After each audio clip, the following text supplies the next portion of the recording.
Oh, okay, my name is Una Corrigan. I'm politics with law, and the module is constitutional law. My name's Ava Byrne. I'm doing politics and law, and the module is constitutional law. My name's Ciara Tully. The course I'm doing is politics and law, and this is constitutional law.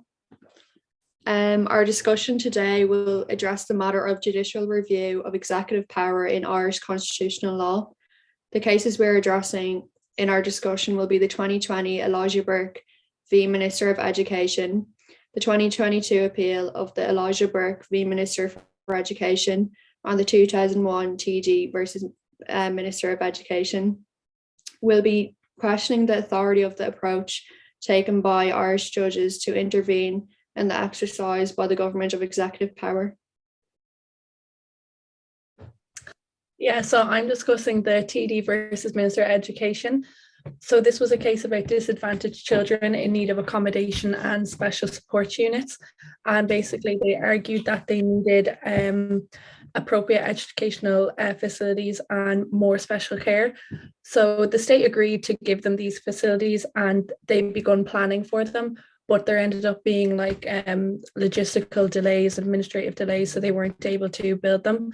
But the High Court issued them a mandatory order for them to build these things by a specific date. And if they wanted to deviate these dates, they'd have to come forward with an actual reason for the delays. And the state didn't meet these dates, but they came forward and said that the courts don't have the jurisdiction to give them this order, and that the courts were only supposed to review their policies, not introduce them. So the courts only have the power to review, the ability to review the power of other organs of government. They don't have the power to actually exercise them. And in the Constitution, it doesn't outline how the courts can supervise other organs of government, or even which organ of government can deem what the government is doing as constitutional.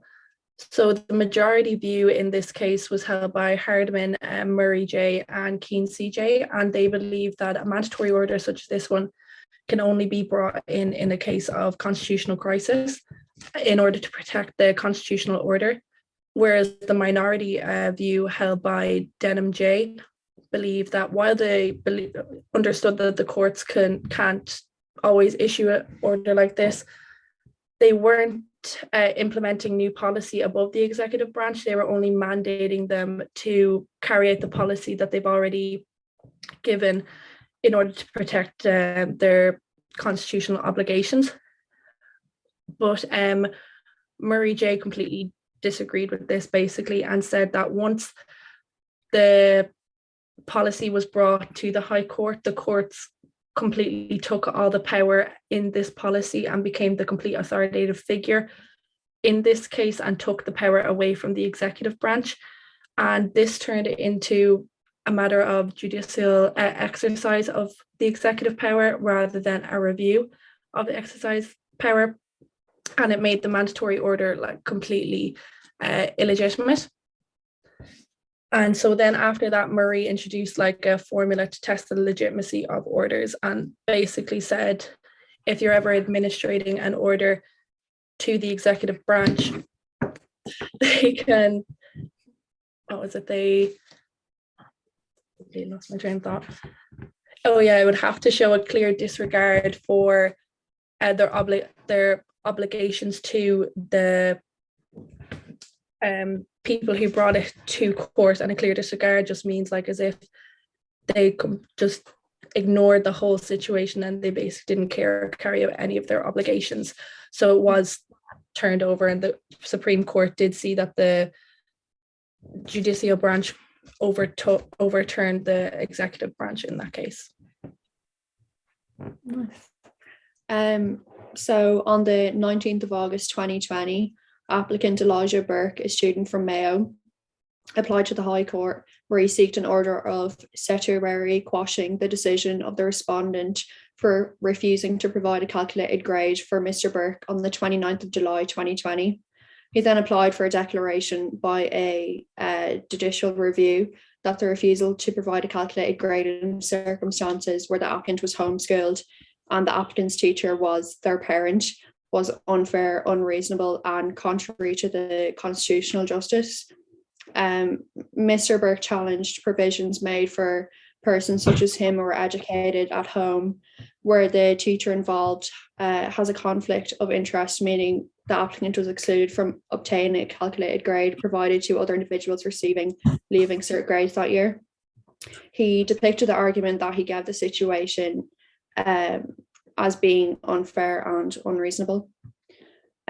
So the judgment held by Mr. Justice Meenan stated that an independent teacher ought to be involved in the placement of the applicant's mother in the system for the award of an estimated percentage mark in each of the applicants leaving cert subjects.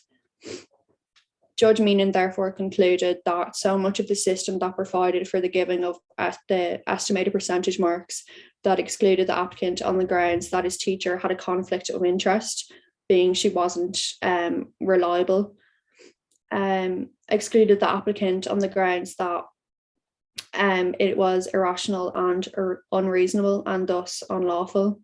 It also followed the decision of the respondent Minister of Education on the 29th of July 2020. So Judge Meenan proposed to grant the following reliefs, which were evidently granted.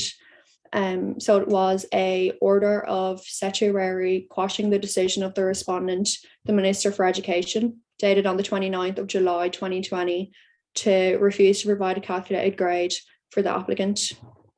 It was also a declaration by way of judicial review that the refusal to provide a calculated grade in circumstances where the applicant was homeschooled and applicant's teacher was a parent and thus was a conflict of interest. He said it was unfair, unreasonable, and contrary to law. So an authoritative approach taken by the Irish judge, Mr. Justice Meenan, to intervene in an exercise by the government of executive power, conveyed his action to cancel the respondent's original decision of the refusal of a calculated grade by granting an order of certiorari quashing. The question of authority is that of the judge's conclusion of granting certiorari quashing of the Minister of Education's decision, which may or may not have been unjust, to various relevant facts of the leaving cert calculated grades temporary situation.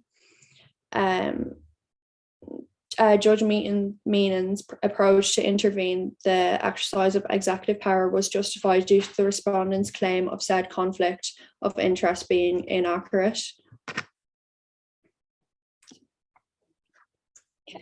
And then just to further on from the 2020 case, I'm going to talk about the 2022 appeal.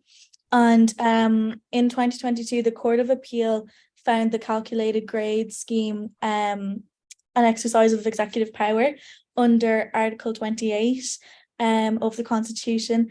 The court considered the clear disregard, but the test wasn't applicable to this type of scheme because of the emergency world problem we were having with COVID.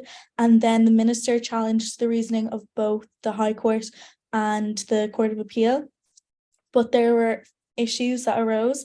So there was the determination of the appeal whether the scheme was an exercise of the executive power of the state, which was contrary to Article 40.1, and whether in the light of the conclusions to the questions posed from the appeal and the original case was the correct application of the test used.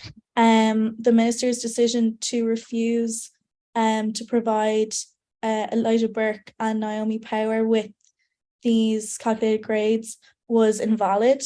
And then Chief Justice O'Donnell also dismissed the appeal.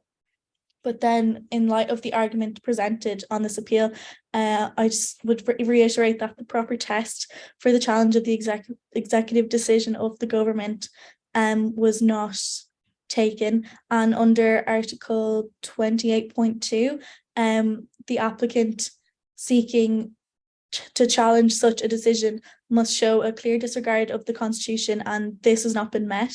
The government legitimately made a policy decision. It should also be noted that at this point, although the minister appealed the High Court decision in both cases, material was provided which permitted external teachers to provide an estimate that led ultimately to the award of the calculated grades of Naomi Power and Elijah Burke. And it was agreed between the parties that appeal could be proceeded, since it not only addressed the mechanism for an important state examination process, but also raised important issues of law of more general application. The Court of Appeal identified 4 routes of pathways to a calculated grade for the candidates that weren't in school. They were set out in paragraph 31 of the Court of Appeal of Judgment. The Court of Appeal delivered a comprehensive judgment which found that the scheme established an issue there. The court further considered that there was a right derived from Article 42.4. And then similar to TD versus the Minister for Education, they concerned the appeal to the Supreme Court, which took all the necessary steps to facilitate the buildings in the specific locations, and the Supreme Court overturned that on the orders of the ground that it offended the separation of powers, which is quite similar to the Elijah Burke case. The High Court found the applicants in the Elijah Burke case on the ground that refusal to provide calculated grades was irrational, and that the Court of Appeal found the calculated grade scheme was the exercise of the executive power under Article 28 of the Constitution, and the court considered that the clear disregard test was not applicable to, sorry, I got a little pop-up, not applicable to the type of scheme established and an issue. And Elijah Burke and Naomi Power were held back because they wanted to go into college and further their education, but because they couldn't get calculated grades, they were going to have to wait a year, and they just found that was really unfair, which is fair enough. And they had rights, and Elijah Burke wanted to get into his career as quickly as possible. And then also under Article 42.3, the state may require, as guardian of the common good, that children receive a certain minimum education, moral, intellectual, and social. The state can't oblige parents in violation of their conscience and lawful preference to send their children to schools established by the state or any particular school designed by the state. And in Article 42.4, it states that everyone is entitled to free primary education and free secondary education. They could have taken the in-person Leaving Cert in November 2022, but the places for college would have been gone for the academic year of 2021. So the postponement just wasn't an option for either of them. Precisely because of the importance of education in the process that it receives a specific protection under Article 42. However, Article 40.1 is concerned with impermissible differentiations. The difference of treatment here is based on the plaintiffs and the fact that the plaintiffs, such as Elijah Burke, are educated at home, whereas a hypothetical competitor student, also taught by a close relative, is educated within a school system, and this distinction cannot be said to be a differentiation based on human personality. Yeah. So I think that's everything. Really good. I'm going to end the recording.